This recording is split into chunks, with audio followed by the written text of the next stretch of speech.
पता चला कि सबसे अगली सीट पर मेजर जनरल साहब बैठे हैं। पहले वो हंसेंगे, उसके बाद जवान हंसेगा।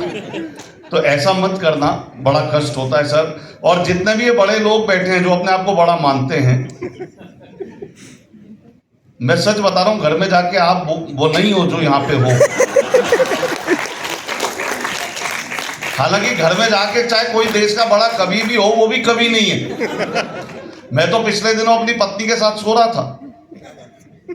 बाबा होता तो शायद कहीं और सो रहा होता। पत्नी के साथ सो रहा था, अचानक रात के 2:30 बजे शोर शराबा सुनाई दिया, दोनों की आवाज खुली। पत्नी ने कहा देखो कौन है।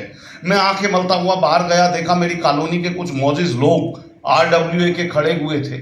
मैंने कहा भाई रात के 2:30 बजे इतना शोर शराबा क्यों? बोले दीपक जी थोड़ा सचेत रहना, अलर्ट रहना, सूचना ये मिली है कि कॉलोनी के पानी के टैंक में किसी ने जहर मिला दिया है।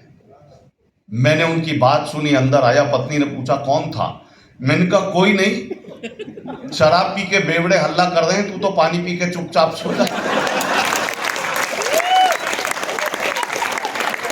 कई बार दिक्कतें होती है। और ये अभी बहुत सारे लोग, चलो यहाँ तो बड़े अच्छे लगे मुझे लोग, है ना, वरना लोग क्या पुरस्कार लेते हुए मेरी प्रबंधक साहब के साथ फोटो, मेरी फलाने। अच्छा तो अच्छा है आपने कोई नेता मंत्री नहीं बुलाया, वरना आदमी को एक चाव और लगा हुआ है, फलाने के साथ फोटो, फलाने के साथ फोटो। फिर बताएंगे उससे मेरी जान पहचान है, वो GM साहब तो मेरे कॉलोनी के हैं, वो तो मेरे साथ जयपुर वहां थे, मेरे साथ वहां थे। ये मत बताया करो, ये बिल्कुल मत बताया करो कि किसी सीनियर से जान पहचान है। क्यों? क्योंकि ये जान पहचान मरवा भी देती है। मैं पिछले दिनों सर तिहाड़ जेल गया। मैंने कोई शराब घोटाला नहीं किया, कवि सम्मेलन था।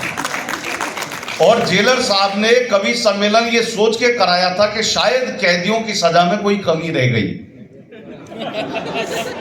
ने कविताएं सुनवा।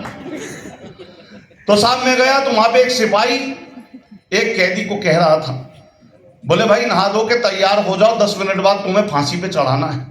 बोले पर मेरी फांसी का समय तो 6 महीने बाद था। बोले ना जेलर साहब कह रहे मेरे गांव का आदमी है, इसका काम पहले। बहरहाल आइए, ये सब चलता रहेगा।